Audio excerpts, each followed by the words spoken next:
Hi, I'm Chris McBrien, a Gen Xer, and the pop culture from my generation is awesome. And I'm Yancey Eaton, a millennial, and the pop culture from my generation is dope. Episode 86, Stan Lee in Memoriam.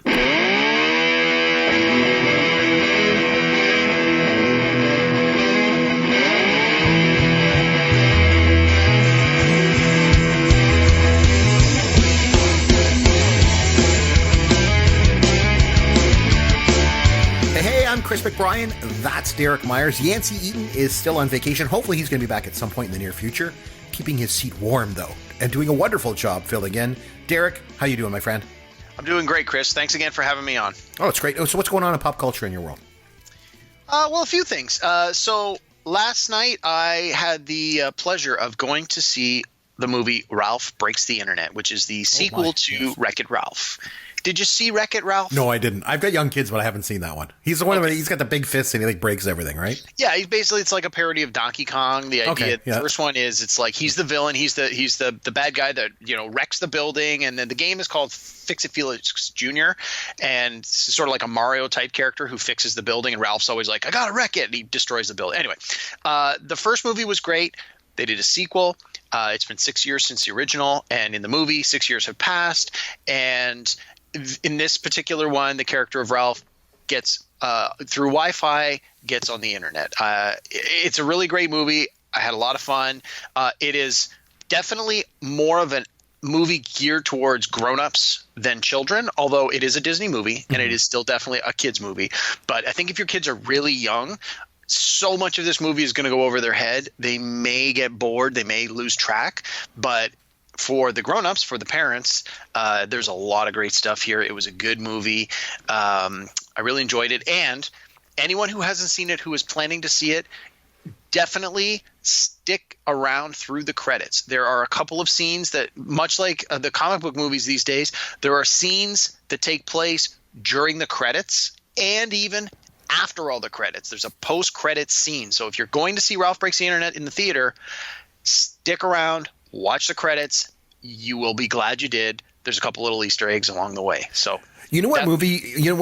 That's definitely. I'll try and get it to watch it, especially with my kids. You know, what movie I loved watching the end credits for was the Cannonball Run. I was going to say it was so. I knew you were going to say that because during the credits they've got all the bloopers of them, and it's almost always Burt Reynolds cracking up Dom DeLuise. And it's just like I don't know what. There's something about it I just love. That's my favorite credits to watch, because normally a lot of times in the theater, the credits start, everyone just jumps up and walks out. And in the past, depending on the film, I've been known to kind of sit there and even read the credits. Like, I know as crazy as that sounds. Do you do that too? You're a movie buff like me, so. I don't read the credits. Although, when we were younger, we used to play a little game where you would look for your own name, someone who has the same first name as you in the credits. Oh, that's fun. And whoever had the most instances of, if you went to a movie with Michael, it's like, I found 9 Michaels. It's like, boy, that could win. And so that was always a little thing we used to do when we were like teenagers and we were sticking around. So nice when you've got like just a whole gaggle of nerds. My name is Chris. Okay, yeah. The Chris is this movie. It's like the whole gaggle of nerds around you doing that. It's always good. For me, go ahead. The other thing I want to mention is in your previous podcast the last few weeks, you've been talking about you're looking for shows to binge watch. Oh, yes. Watch Breaking Bad, and then you've tried some other shows that you didn't necessarily care for. A couple people, a couple of listeners actually told me to watch Ozark, and I'm almost on season 2, and it's really good. I like it a lot. Yeah, I watched season 1. I loved it. I haven't watched season 2 yet. So good. So Ozark is what you're watching now? Is that almost done? I only have one episode left. Okay, perfect. So I'm looking for something. You got something for me? What do you got? I've got something. Please be Happy Days. Please be Happy Days. What's Happy Days? You be careful. The show is called Billions. Have you heard of it? Mm-mm. So that was a version of Richie Rich comics, if I remember correctly. Not exactly. So I know that you tried to watch Homeland and you didn't care for it. Yeah, and I didn't really dig it. I was the same. I tried watching it and I didn't care for it. My wife watched it. She loved it. One of the main characters in Homeland is the actor Damian Lewis. He was the male lead.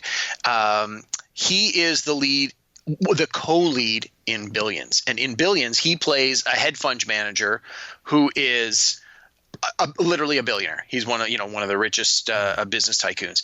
And Paul Giamatti plays the district attorney who basically realizes that this guy is a crooked businessman and he needs to be punished and he needs to be stopped. And so it's the two of them sparring through the legal system and playing mental games on each other. And it's gone 3 seasons, 4 seasons in production now. It is fabulous. It is fantastic. Now, this could actually hurt the recommendation, but you guys watched the movie Rounders, if I remember correctly, as a previous one. Yes, Yancey had me review that. And you didn't care for it, which I totally disagree with. Although one of my favorite actors was in it, Matt Damon. Matt Damon. Yeah. This is one of mine too, even though we make fun of it, the way his name's said. So the creators any chance to get his name in here? So yeah, the creators of the show Billions are the same guys that created the movie Rounders, and so. With Billions, and I know that probably hurts the recommendation because I know you didn't really care for Rounders, but Billions is fantastic. It's largely a dialogue-driven drama where it's, they have witty things to say. The characters are all hyper intelligent. They are literally the best at what they do. And there's a lot of mind games going on. The performances are excellent. The cast is excellent. I started binging it last week, and I'm almost at the end of season 2. Like every night I come home, I watch a couple episodes. I download them on my phone so I can watch them during my commute. It is great. I strongly encourage you to take a look. Well, I will definitely do that. So are you ready to get to our topic this week? We're going to be taking a look at Stan Lee. In Memoriam, we're going to take a look back at his career and the influence that he had on pop culture. Are you ready to get started? Absolutely. Here we go. I was like, oh my God, that was incredible. Okay, so we got the millennials' take on it. It's weird. We might get to Scorched Earth yet. But you often have the textbook dancer. Correct me if I'm wrong. Does that make sense? Yep. You've been doing a lot of stuff from the 80s, a lot of comedies. Holiday Rap by MC Micro G and DJ Swen. So this wasn't a film that I grew up with. It's boring as I think I know that. Could you sing us a few bars? What the living hell am I watching? Okay, so as I mentioned, we're going to be talking about Stan Lee. We're going to take a look back at, like I say, the influence that he had on pop culture, which was like enormous. The funny thing for me is, though, to kick things off, I mentioned this before. Like, I was never a big superhero comic book guy when I was a kid. Don't get me wrong, I loved comic books as a kid, but I just didn't like superhero comic books. And I remember this kind of surprised Yancey because he's like, I never thought of it like this. There's a whole genre of comic books out there that are not superheroes, believe it or not. Stuff like, I mentioned, I like the funny ones like Richie Rich and Archie, that's the kind of stuff like that I think of when it comes to comic books, But Stan Lee did have a huge influence on my childhood, just indirectly. And we're going to get to that a bit later, but do you want to kind of dig into it a bit more? You're much more of a comic book guy than I am. Yeah. So, yeah, for sure. Thanks. So, much like when we do our top 5 lists, the things I'm going to talk about tonight are the things that are important to me personally, the things that I felt were important. And these may not be, the product that Stan Lee put out that made the most money, the thing that was most well received. Although I'm sure we'll talk about a lot of that kind of stuff anyway. Really, it's sort of a from the heart. This is my chance to share some of the insight into me about why I like comic books and how comic books have been important to me all my life. So I'm not going to waste your time by rehashing 45-minute biography of Stan Lee. I figure if you're listening to this podcast, you know who Stan Lee is. And if you're a big fan, you probably already know all that stuff. And if you're not, you can look that stuff up. Instead, we want to give the personal thing, like how he affected us personally, right? Yeah, and if you're not a big fan, then you don't want to hear all that stuff, and we want you to keep listening. We don't want to give you a reason to not listen. So, I mean, I'll hit some of the broad strokes, but this isn't just going to be a rehash of, and then he did this, and then he did that, and then he did this. Although we'll talk about some of his accomplishments. It's more just how we felt that they influenced us and the influence they had on pop culture. So that being said, let me start off with some of the nuts and bolts, just so that we're sort of all on the same page. So Stan Lee passed away on November 12th, just a couple of weeks ago. He was 95 years old. 95. Can you imagine? You lived to 95 years old, and I think and when we talked about this in one of the previous podcasts when he first passed away, I described him as a rock star. He's a pop culture rock star, and he did. He lived a pop culture rock and roll life. Now, he didn't get into the comic book side of things. He didn't, Marvel Comics didn't become a thing under Stan's guidance until the early 60s, 1961. And by that time, he was almost 40 years old. So yeah, he lived the rock star life, but he had to really work to get there. And then once he was there, he continued to work like a dog to make it what it was. So again, let me just throw some facts out at you here. So Stan Lee worked when he got into the comic industry. This was after World War II. He came back from the war, and he worked as a writer with, at the time, what was called Atlas Comics. Atlas Comics eventually, in the early 60s, changed their name to Marvel Comics, and this was when they sort of were rebranding, and they started to introduce superheroes. So up until then, DC Comics had Superman and Batman and Wonder Woman and sort of the classic, iconic, capital S superheroes. And they really had the market cornered on that. Now, there were obviously other superheroes out there, but nobody as popular as the ones DC had. But, you know, the Superman and Batman, they were created in the late 30s, early 40s. So this is now 20 plus years later. And there's a waxing and waning of these kinds of things. And superheroes were sort of passé. There were still comic books. You still had romance and horror and westerns and space comics and whatever else. And that's the kind of thing Stan Lee was working on at the time. He was writing all of these different genres of comics, basically, as think of it like a staff writer. Your boss puts this in front of you and says, I need a 12-page comic about XYZ and whatever genre. And he was just churning it out to make a buck. In the early 60s, as the story goes, he was not happy doing what he was doing. He felt his creativity was being stifled. He didn't have a chance to sort of tell his story. And he was ready to quit and give up the comics industry. And as the story goes, his wife, Joan, at the time said, you know what? If you're thinking about quitting anyway, why don't you just take one last stab at it, do the story you want to do? And if nobody likes it and you get fired, who cares? You were going to quit anyway.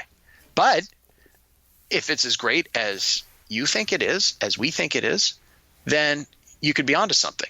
And so he decided to go back, and what he produced was Fantastic Four, which in the Marvel universe, they're the first family of comics. They are that is the title that kicked off the new Marvel Comics machine.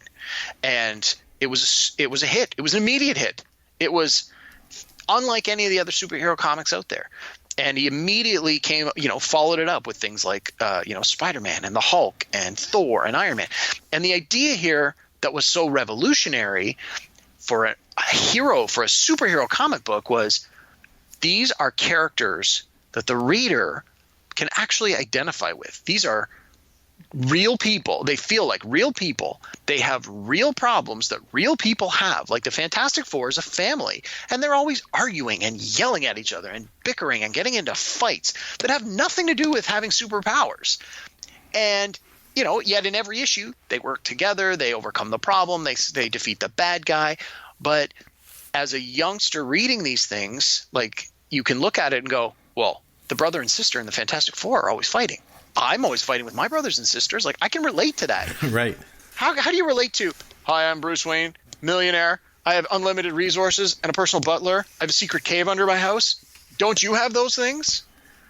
Like, that's hard for the reader to identify with. It's more of a wish fulfillment, right? You have, if you think of it, Superman and Batman represent the absolute pinnacles of what they are. Superman is the godlike character. He is the fastest, the strongest. He can fly. He can do everything. He has all the superpowers. He has everything you would assume a godlike being should have. He is perfection.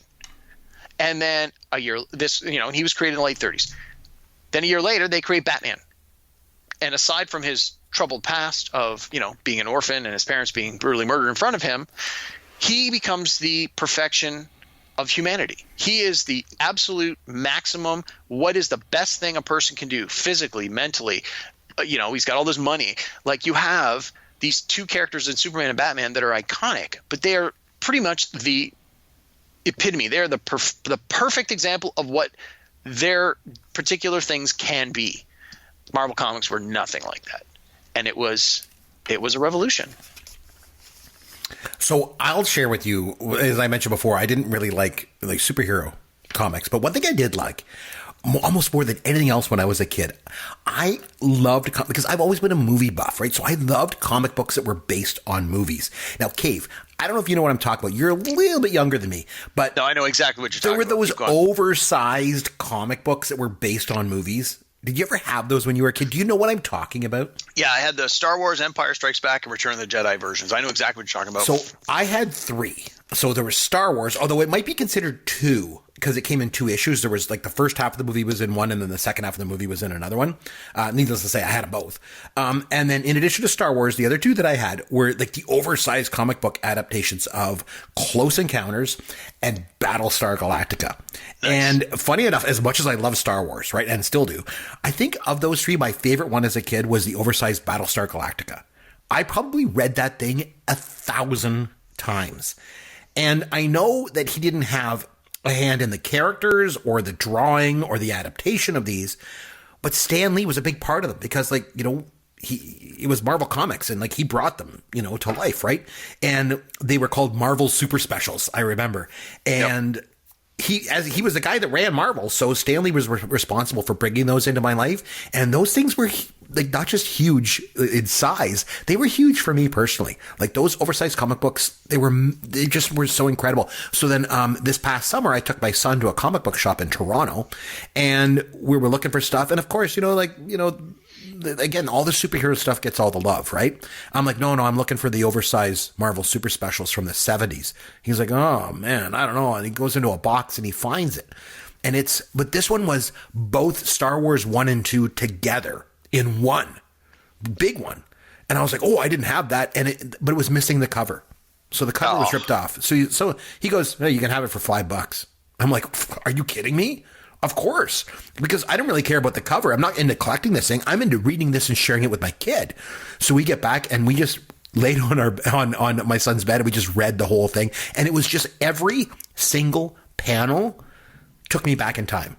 Every panel. And as crazy as that sounds, like I just look at the panel, it's like all these emotions flooded back. I'm like, I remember that as a kid reading that so many times. And it's like, it's just absolute complete nostalgia.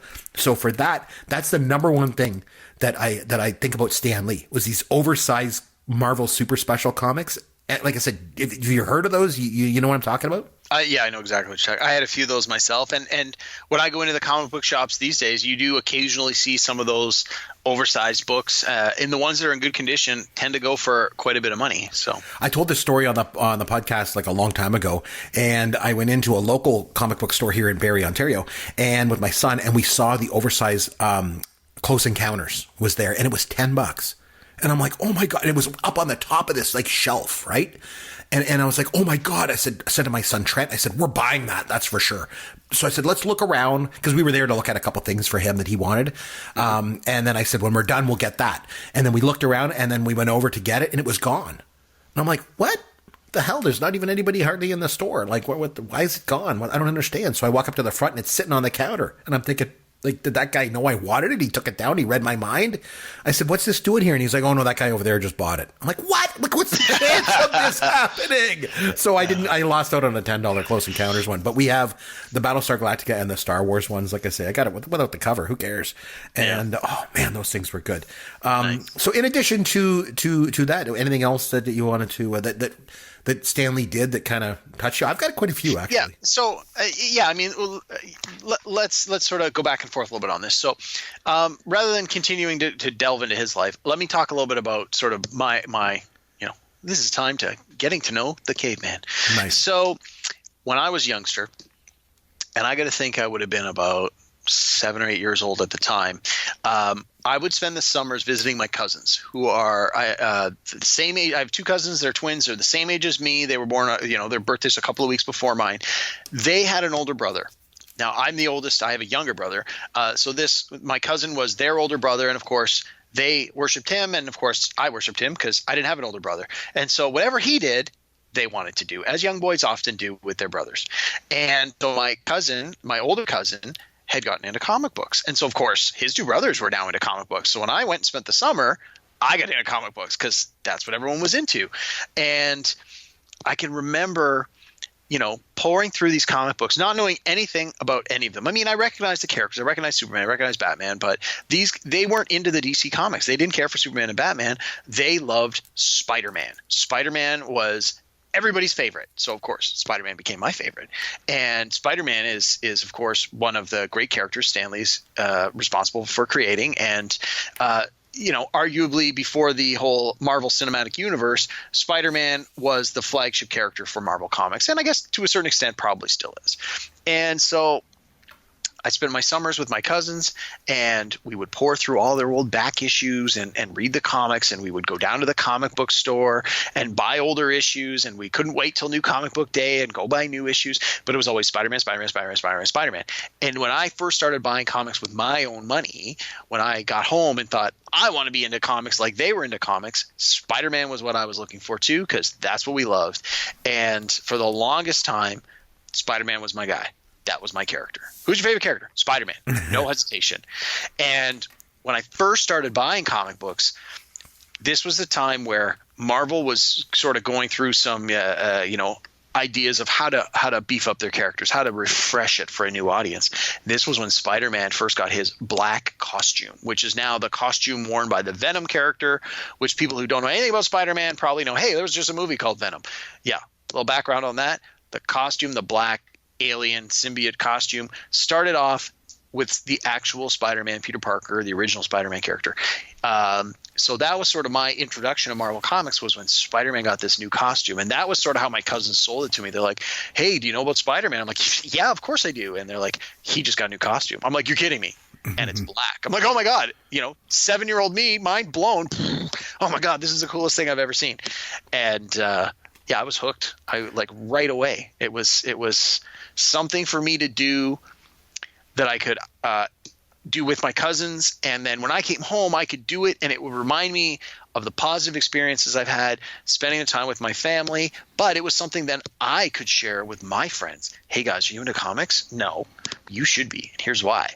Read Spider-Man. Isn't it great? Oh yeah, this is great. Look, he just got a new costume. Oh my God. It was a way for all of us to sort of be doing this thing individually, but together. It was a way for us to have this sort of shared yet sort of secret understanding of this storytelling world. So when I went to see my cousins the next summer, it was like, what have you been doing and how was school and all that? But it was like, have you been reading Amazing Spider-Man? Well, of course I have. Well, wasn't it great when this happened and that happened? And it was like, I haven't seen these guys for a year, but boom, immediately you have this shared context of, how have you spending your free time? I've been reading Spider-Man comics. So have I. Okay, let's talk about them.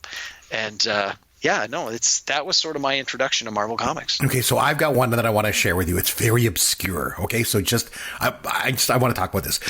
There's another aspect of my childhood that Stan Lee had a huge influence on, and like I say, it's obscure to say the least. So just hear me out. So, Kate, as you know, and I think anyone that listens to this podcast on a regular basis kind of knows, I'm a huge fan of comedy.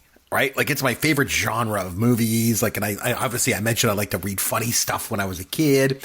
And I'm a big fan of the classic comedy movies from the 70s and 80s. I always get Yancey to watch those, right?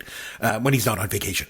And so one thing I used to love as a kid, remember those spoof magazines that were popular there? Mad Magazine? Yes. Cracked? Like Mad and Cracked. Exactly. Yes. Those were the two big ones. And me and my friends loved to read Mad and Cracked. And I liked Mad. I actually really like Cracked. Probably I would say probably as early as 7 years old, I started reading those. It was in the late 70s. I liked those magazines a lot. And at the time, none of my friends were really into them. And I totally was. And then it was I was about 10 or 11. And then all my friends started to get into it. They started to like Mad and Cracked magazine. But by the time I was 10 or 11, I started liking another sort of similar kind of satire parody type magazine. And it was relatively obscure, and it was a lot edgier too. And it was called Crazy. Caveman, have you ever heard of Crazy magazine? No, I figured you were going to say National Lampoon. No, I like National Lampoon, especially when I got older. National Lampoon, more into no, Crazy, I don't know. So Crazy was kind of like a Mad magazine kind of thing, and anybody that's listening, you can Google it. And it was published by none other than Marvel. And really? And on the cover, it was touted as a Marvel magazine. And I remember on page 3, like when you open it up, the magazine switched to black and white pages because the cover was like glossy and in color. And then like Mad Magazine was too, right? And anyway, at the top of the table of contents on page 3, it always said Stan Lee Presents. And then it would like give the table of contents and then goes into the magazine. And, you know, as much as it was kind of nerdy, you know, for me to like these kind of parody magazines, but the fact that it had Stan Lee's name on it kind of made it seem like in a way it was like tied to like the cooler comic book stuff, like Spider-Man and X-Men and stuff like that you're talking about. So it made me feel like I was in some way like affiliated with the cooler stuff. Am I making any sense at all? You know what I mean? Like, yeah, no, absolutely. I'm just looking up the covers of this crazy magazine, and none of these look familiar at all. I don't think I ever remember seeing these. So I was really into it, and then just recently I started to like I went through a box in my basement and I found some old ones that I had as a kid that I had saved, and I also went online and I got a couple as well off eBay and stuff, and I've let my son read them. But the thing is, like as I'm reading them, I'm like, man, these things are pretty edgy. You know, so I got to be a little careful because it's not like whereas Mad and Crack especially was very lighthearted and like it wasn't edgy too much, but Crazy was pretty edgy. Like there's some stuff in it that's like the whole point of it is almost subversive. It's almost like it's trying to give kids bad ideas. Like, you know what I mean? Like there was one part that I just loved. It's called Obnoxio the Clown Fun Pages. So Obnoxio the Clown was, especially later on, it was like the mascot. Cause you know, like Mad Magazine has like Alfred E. Newman. Yeah. Well, this one has Obnoxio the Clown, and he's like this clown that's like unshaven and like smokes, and it's like just dirty. He looks like an alcoholic. Like it's just awful.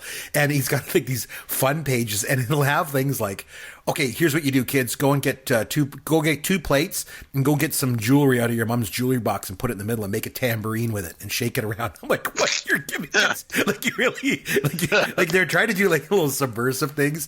And it would be like one of my favorite things was on the Obnoxio Clown Fun Pages was it would say, these are my favorite punchlines. And it would just be like random punchlines. And you're like, what are they to? And it'd be like, dude, I can't believe I ate the whole thing. And then like that's all it was. Like it was just like really weird, edgy kind of stuff. But like I say, so Crazy magazine, huge influence on me when I was a kid. I loved it. I loved the edginess. I loved the comedy of it. I loved the fact that it was different than what everyone else was reading, and it was all from Stan Lee. So that's a huge one for me. All right, so let me go back a little bit into some of the biography of Stan Lee, but not necessarily the same stuff that you're going to hear rehashed over and over. So one of the things that Stan Lee did was he was a shameless self-promoter of the Marvel brand. And what he what he was trying to do, or what he did quite successfully, was made the reader feel like they were friends with the people who created these comics. He wanted to make everyone feel like they were part of the club. You were part of the Marvel fan. What was it called? The Mighty Marvel Marching I can't remember it. Mighty Marvel Marching Society, I think it was called. And like, so at the beginning of every comic book, you always have the credits. These are the people who wrote it and drew it and did the anchors and the letters and all that stuff. And Stan Lee began putting like crazy nicknames around people, you know, and so it wasn't just Jack Kirby, it was Jack the King Kirby. And it was like, you know, he had all these nicknames for people because he wanted to make them feel more like they were real people, but they were like people you might know, people you might meet. And in the back page of the comic books, they always had like the letters where you could send in letters to the publisher, you know, I love this issue because blah, blah, blah, blah, blah. Hey, I have a question about blah, blah, blah, blah, whatever. And in the letter page, Stan Lee always had a little section called Stan's Soapbox, where he would write an editorial. Right. All the kids, and it would have been predominantly kids, reading Marvel Comics. And he'd get political too, right? Yeah. And it was all sorts of things. I mean, it was usually pretty light for the most part, and it was a lot of promotion of what they're doing. But he wrote it in such a way that it was like speaking right to you, the reader. And, you know, it was like, hey, true believers. And it was always like he wanted to like reach right out of the page and make you feel like you're included. And as a youngster, I always read those things. I always read the letters. I read the Stan Soapbox. And it really did come across like, hey, he's writing this to me. Like, I mean, I knew he literally wasn't writing it to me, but you certainly get that sense. And Stan Lee was exceptionally good at promoting the brand. In the I guess it would have been the late 60s, early 70s. They put out that Spider-Man cartoon. The character Spider-Man appeared on the Electric Company. Stan Lee used to do talks at colleges and universities where he would promote Marvel Comics. And so I brought this up before. I'm a big fan of Kevin Smith. And Kevin Smith has been doing this for years, where he does tours where he literally just sells tickets, come and see Kevin Smith live, and he just talks to the audience for 2.5 hours. He tells stories. He answers questions.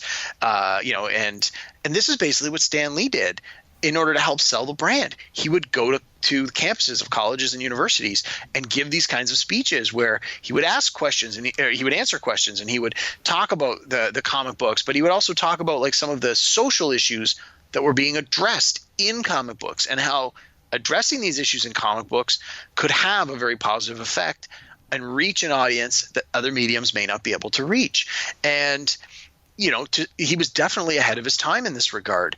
And this is, when I keep saying like he lived the rock star life, like to me, this is part of what builds to that. And,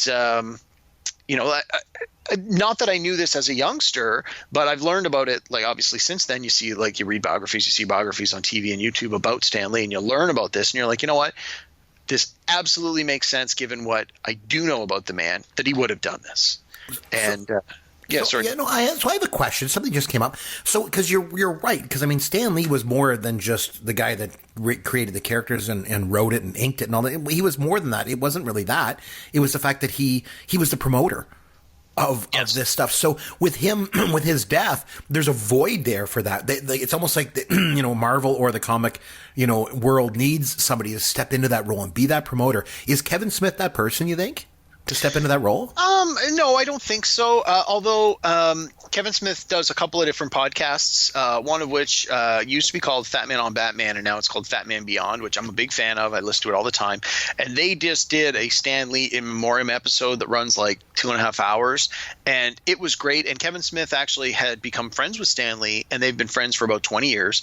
And so Kevin Smith was just retelling all these stories about his personal interactions with Stan Lee. And if you don't listen to that podcast, but you are a fan of Stan Lee and or a fan of Kevin Smith, I would highly recommend people go and download it. It was great.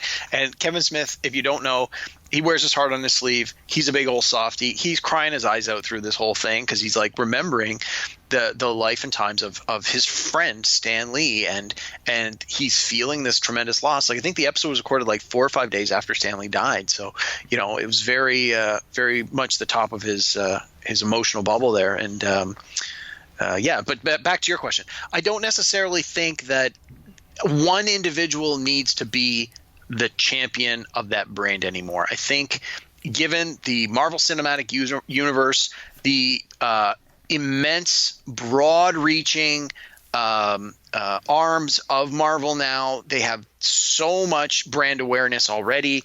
They joke you could call it the Marvel machine. They put out another movie this year. And it made all sorts of box office records. And look at all these people are coming to see these movies. And it's just, you could argue that the Marvel comics, when they put out something in their shared universe, it becomes a license to print money because they're going to make all the money. And when they come out with the new Avengers movie, Infinity, I'm almost embarrassed to admit I can't remember the title of it. What was the last one called? Infinity War? You're asking the wrong guy. I watch Fonzie. The last one's called Infinity War. I'm not even sure what the next one's called. But yeah, when it comes out, it is going to make literally all the money. And just like Black Panther did earlier this year, like it was a gamble. People were like, is this going to work? Is this going to work? Are people going to go and see it? And it's like, it was absolutely one of the best Marvel movies, and it made all the money. It was so good. It made all this cash. But yeah, like Stan Lee himself wasn't writing the scripts of these movies. Stan Lee himself wasn't directing these movies. He had cameos in all these movies as an homage, as a wink wink, as a way to honor his contributions to the ideas that created these movies. But if not for his creative, I'm going to use the word genius, his creative genius, you don't get characters like Black Panther or the X-Men or the Avengers. Like Stan Lee was responsible in part or in whole for creating all of these characters that are now right at the heart of what is the most popular of pop culture today. Oh, I agree. And the thing was for me, like when I was growing up, like, back in the day, because I'm so old, like I said, even when I was as young as 7, like I remember vividly, liking pop culture, liking movies, liking TV shows. Like I was just obsessed with that stuff. Everyone else in 1977 was out, playing road hockey and stuff like that here in Canada. I was like inside watching TV and watching movies. I just loved it. And so some of the Stan Lee stuff, like I said, since I wasn't a big comic book guy, I was influenced by him sort of indirectly in some of the movies and TV shows he did. One that came a bit later for me was Howard the Duck in 1986. So like I never really liked the comic. I found it could be weird and dark and kind of odd, but the movie, they went a different way and they made it kind of campy and kind of like, kind of cheesy, which I just love that stuff.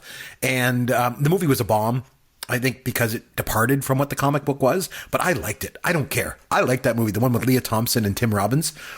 I thought it was great. I'll go back and watch it over and over. That's one of the movies I loved. Have you ever seen it? I am embarrassed to admit that I saw it in the theater, saw it the one time. At the time, I thought it was great because I was 12 or 13 or not very old. I saw it in the theater too. I was 16. Did not realize it was based on a comic book. Did not realize it was a Marvel property. Looking back, not long after seeing it and sort of going, you know what, the movie kind of sucked. And having never had any desire whatsoever to go back and watch it again. If you love it, that's great. Enjoy. You can watch it twice for me. So there's 2 other things that I'll mention that were in the late 70s that came out that were kind of indirectly influenced, obviously, by Stan Lee, and they were both TV shows. So Spider-Man, there's a lot of stuff going on with Spider-Man, like especially when they made him into the movies, Tobey Maguire, and then now there's a whole bunch of different iterations of it and stuff. But back in 1977, there was a TV series called Spider-Man, and it was live action. And it was really, like, looking back, it was really not very good. But I remember being like 7 years old and watching that show and thinking it was great. And I remember even like the costume, like I remember the eyes of the costume were like these kind of almost like little cages that came out that kind of like were, sort of concave or convex little things. I don't know. It was not a very good show, but I remember liking that. And another one that I liked as a kid, and it's always kind of stuck with me, was the Incredible Hulk TV show. It ran from like 77 until like the early 80s, and with Bill Bixby and Lou Ferrigno. And I really liked that show a lot. It was an hour-long show. It was a drama, and I liked that. So I mean, that was another one for me so again, like for me, Stan Lee has sort of affected me indirectly with, some of the comics I mentioned and some of the movies. Yeah. No, I definitely, The Incredible Hulk as a youngster, I remember watching it on TV and loving it. There's a very there's a very funny picture of me dressed as the Incredible Hulk for Halloween one year. I think it was like maybe 5 years old. Nice. And my mom had put this green face makeup all over my face and into my hair, and she'd bought like these. Please tell me you were shirtless with the purple pants. No. Oh man, I had like this old dress shirt that it was all like ripped up, and then she had nice. I had like a green turtleneck on, and she bought me like these. I think she'd put the makeup on my hands as well, but I had like these purple pants that had been ripped and green tights. Yeah, it's my wife Kate laughs her ass off every time she sees this picture. She's like, "Oh my god, this is the most adorable thing I've ever seen." I was like, "Oh my god!" But as a young kid, I thought the Hulk was great, and yeah, definitely that TV show was certainly one of my very first introductions to the idea of Marvel Comics. I mean, I'm sure as a young kid, my parents bought me a comic here or there, but I didn't really care for it. And then it wasn't until I was 7, 8, 9 years old that I started to read the comics and realize hey, you can collect comics. If you keep them in reasonable shape, you can continue to read them and reread them and trade them with your friends or buy older comics to understand hey, this story has been around for I'm looking at the early 80s. So I'm like, some of these stories go back 20 years at that point. It's like, well, let's go to the local comic book store. How much is it going to cost to go back and buy those old issues? And at that time, a lot of those issues were not much more expensive than the cover price. It was like, oh, what's cover price? 75 cents. Well, how much is this back issue? $2. Done. So for me, it was the enjoyment I got out of reading the comics, but I very quickly got hooked on the idea of collecting the comics. Not even necessarily as I collect it because I think this might be worth money someday, although eventually that did start to factor in a little bit. But it was just this idea of, as a young kid, I've got something that's mine. this isn't something that mom and dad bought for me. This was something I bought with my own allowance money. Or when I got a little older and I got a part-time job delivering newspapers, it's like, this is where my newspaper money is going. This is something that I have chosen to do as a youngster. I'm going to choose to buy these comic books, keep these comic books, organize them, alphabetize them, put my list together, go to the comic book store to try and fill in the gaps in your collection. Look for, hey, this is, I read this story about a particular character, good guy, bad guy, whatever. You're like, okay, well, let's go to the comic book store and talk to them and find out, like, well, has this character appeared before? Give me some of those issues. And, as a young kid, I didn't like to read. I wasn't a very good reader. And when my parents realized that I enjoyed comic books, they certainly encouraged that because they knew it would get me to read more. And so, my dad would say, like, well, do you want me to, drive you to the comic book store on the weekend? I was like, yeah, for sure. So there was this nurturing from my parents to encourage this hobby. Now, my brother, no desire to do that. He wanted to play sports. I never really was that good at sports, which will probably shock the listeners who think that I'm a super nerd, that, oh my God, he's not good at sports. Are you kidding me? No, I was into comic books. I got later into role-playing games. I never really got into video games, but, I started reading a ton. Like, comic books opened the door for me to reading, not just comic books are the visual medium with the pictures and the words and all the rest of that. But then that got me into a position where I was interested in now reading novels. I wanted to read more stories about the fantastic or the science fiction or what have you. Not necessarily a direct link to comic book stories, but just the idea of, I learned to enjoy reading at a very young age, and comic books did that for me. That's cool. Today, I love reading. Like, I'm an avid reader. I'm always reading something. I like, as we record this podcast, I'm downstairs in my office, and I've got 5 bookshelves, giant bookshelves, top to bottom, full of books. And these are all books I've read. There's comic books, there's novels, there's gaming books, there's everything. And it's like, comic books is the precursor to my love of reading. It's like, comic books is what opened the door for me to say, I like to read. I get pleasure from reading. And whatever it is that gets a kid interested in reading, I don't care, as long as it gets you interested in reading, right? It's all good. One thing you mentioned earlier, I just want to circle back to because I thought it was kind of interesting. You were talking about Stan Lee. I think it was when he was doing his like commentary little piece, and how he sort of talked directly to people. Yeah. One of the things that kind of, I was thinking about that, and I just made a little note of, like, I think one of the biggest influences he had was that he made it relatable. And like the characters, like you said earlier, the characters were relatable. They were superheroes, but they were like the average person that just happened to get, bit by a spider or something like that turned into this. They weren't born on another planet, and come over here like Superman or something. And so as a result, I think it made people, kids especially, obviously, made them think that they could be superheroes, in some way. And I'll tell you what. Thinking of that, if I could be a superhero, if I could be any superhero, you know who I'd be? I would be Richie Rich. That would be Richie Rich. I think I would be Uberman, because I wouldn't actually fight crimes. I would just drive people there so that they could fight the crimes. I'd be Uberman. But I think a couple more things. We'll get ready to wrap things up. But in 2016, Cave, Fan Expo. You were obviously at Fan Expo. I met you at Fan Expo. I was there with my son. I came and talked to you. You were in the role-playing game area. Again, making a legion of women fans because you're so cool doing that stuff. Hey, man, there are a lot of women that play role-playing games. It is, you're laughing, but no, the hobby has opened its doors considerably. I'm laughing with you. Encourage people of all, race, religion, sex, gender, orientation, whatever. You want to make, like, the whole idea of, you're like the Tri-Lambs of Fan Expo. Pretty much, yeah. It's everybody's welcome and everybody's treated equally, and it's always a great time. When you were at Fan Expo, though, the interesting thing, the reason I bring it up is because Stan Lee was there. Did you get a chance to get out and see any exhibits or see any of the celebrities that were there? I like I say, I was there. I didn't get a chance to see Stan Lee. I was busy. I went over and saw Mark Hamill at the time instead, and I didn't get a chance to see him. No, unfortunately, I never did get a chance to meet Stan Lee in person, take a picture, get an autograph, largely because by the time the last few years where I really had those opportunities where he was doing the convention circuit, it became incredibly expensive to get a photo with these folks, to get a signature. And I mean, you look back on it now and you go, well, geez, could I not have afforded the $100? Like, I think that's something I might have liked to have done. Now that I can't do it, I really want to do it. And,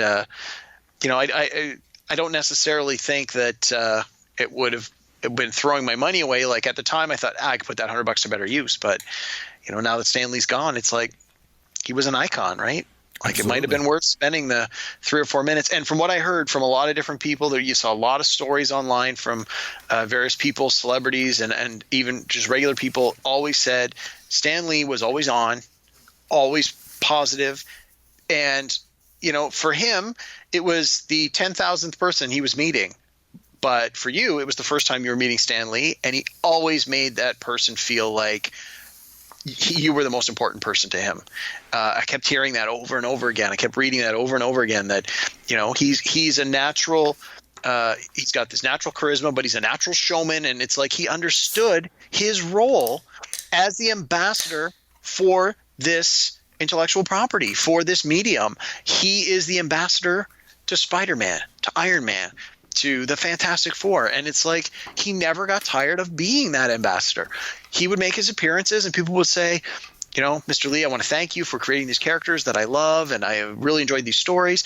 And he was always, from what I heard, what I read, the most positive person in these appearances. And so for that reason, I do sort of regret never having had the chance to have my 3 minutes of FaceTime with Stan Lee.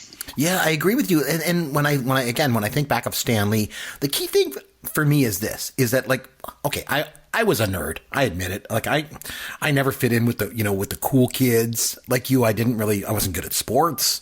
I wasn't cool. I was nerdy. I liked Star Wars comics and Battlestar Galactica comics. I recently connected with somebody on social media that I knew when I was that age in like grade school. And one of the first comments that he said was, "Oh yeah, no, I remember you. You were a Star Wars and Battlestar Galactica nerd."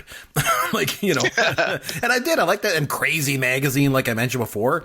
And Stan Lee brought that stuff to me. Right. So the thing was, it didn't matter that I wasn't cool. Or that the fact that I was different, or the fact that I was a nerd, because you know what? Somewhere else, there was this guy that made this stuff that kind of spoke to me. It spoke to me directly, I thought. Like, and from what I've heard from people, just like you were mentioning, that, that liked all that superhero stuff that he did, like they felt the same way.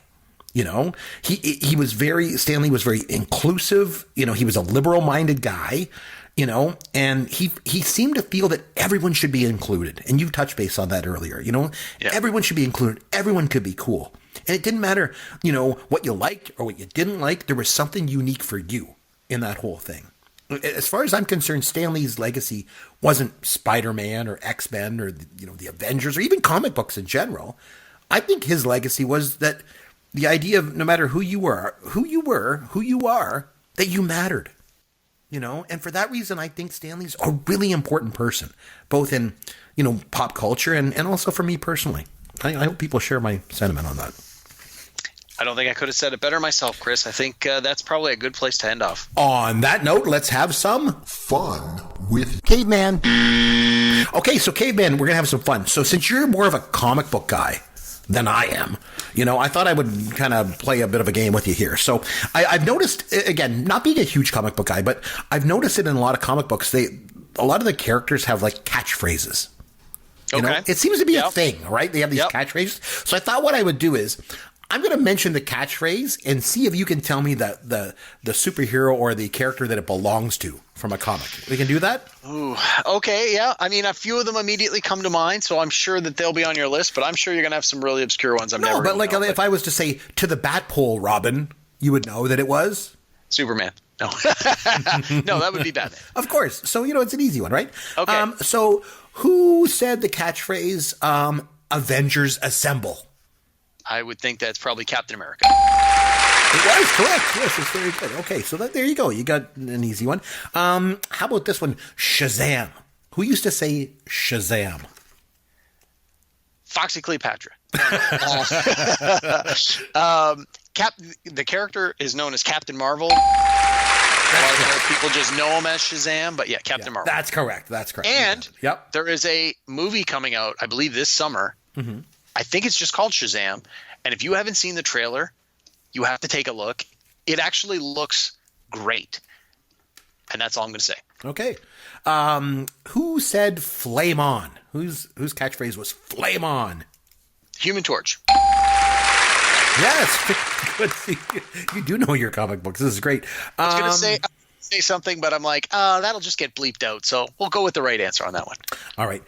How about Great Caesar's Ghost? Who in the comics used to say Great Caesar's Ghost? That was Perry White from Superman Comics. Very good. Oh, it took me a minute. Couldn't think of his name. All right, now this is kind of comic book related, but who used to say Cowabunga? Cowabunga. Teenage Mutant Ninja Turtles. Boy, you really know this stuff, don't you? Who would say Odin's beard? I got to imagine that's Thor. It is Thor. You are correct. I tell you. Who used to say Go-Joes? Who used to say Go-Joes? Would that be just G.I. Joe in general? It was G.I. Joe. You are correct. Oh, here's one. This is one of the ones. I didn't like a lot of comic books when I was a kid, as I mentioned, but one guy that I did like used to say Sweet Christmas. That was Power Man, Luke Cage. It was. Jeez, you really know these. How about that one? In all fairness, yeah, I only know because of the Netflix show Luke Cage. Oh, okay. I used to like the comic. Because they have him use that catchphrase, right. And then I remember reading something where they were interviewing the actor, and they asked him about that. And he said, sometimes when I play this character, I got to remind myself that he was created by a white man, and this catchphrase clearly was a white man's idea of what a black man might say. That was like, okay. All right, who used to say it's clobbering time? It's clobbering time. That would be the Thing. That was the only when you said catchphrase. That's the first one I thought of. Wow. How about I am the law? And all I can think of is Sylvester Stallone saying it in the really bad movie adaptation of Judge Dredd. You are correct. It was Judge Dredd. And then Rob Schneider makes fun of him, Mr. I am the law. So one last one here. All right, we'll end on this one. Excelsior. Whose catchphrase was Excelsior? I believe that was Stan the Man Lee. It was Stan Lee himself. I tell you what, you did awesome on that. Good job. I tell you what, though, if I was ever in a comic book, or if I should say, if Uberman was ever in a comic book, my catchphrase would be "Great Scott." I don't know why. It would just be. It would. I guess it would be a reference to my Uber dispatcher, Scott, for some reason. He's the guy that sends me out on the Uber calls. It wouldn't be a little homage to Doc Brown from Back to the Future? Oh, maybe that would be it. I don't know why. I've just always thought that would be kind of cool. Great Scott. That's what I would say. Because, I'd probably Uberman would just spend all day Ubering, like, regular people around, to pay the bills. And then whenever he'd get a call from, like, Uber Dispatch, you have to say, "Great Scott," and then go and pick them up and drive them to the crime. So that's I imagine he'd be just going, no, it's regular Scott. Yeah, exactly. He'd be like, "Uberman, just drive them there, please. That's all you need to just drive them to there, and that's it." So really good job. You obviously know your comic books very, very well. Yeah, I don't Much know if better than me. That's something to brag about or something to be embarrassed of. But nah, it's all part of it. It's a part of the nerd culture that we have around here, so it's all good. I tell you what, if you want to reach out to Derek, you can find him on Twitter at Amaron_DM. You can reach Yancey at Yancey Eaton. Hopefully we're going to get that young man back in the studio soon here, I hope. You can always get me at C. McBrien. You can always go to popgoesyourworld.com. All of our contact information is there. And if you enjoy the show, take a minute, go over to iTunes and leave a review for the show. We certainly do like that. So for next week, what do you say we come back and review a movie? You got anything you want me to watch? I'll throw it over to you. Sorry to put you on the spot, but no problem. You got a movie or something that I can watch and we can come back and review next week? What do you think? In case Yancey doesn't make it back? Yeah, I figured this might be the direction we went in. So I think in keeping with this comic book theme, I'm going to throw a movie out to you that is – Please be Howard the Duck. Please be Howard the Duck. Oh. No, not Howard the Duck. The 2000 M. Night Shyamalan film Unbreakable, starring Bruce Willis and Samuel L. Jackson. I have never seen Unbreakable. And I'll be honest, I'm the M. Night Shyamalan. I saw obviously the Sixth Sense. I thought it was great. And then I watched I went to see The Village, and I hated it. And I was like, oh man, this guy's terrible. So this would be interesting to see if Unbreakable is good, like The Sixth Sense, or if it's going to be bad, like The Village. So we'll have to see. Well, I remember when it came out in the theater. My wife and I went and saw it on the first day. As around that time, that was our thing. Friday nights, we would go to the movie every week to see whatever was new. We went and saw this movie. We loved it. And we called up some of our friends and said, we're going to go see it again tomorrow. Do you guys want to come with us?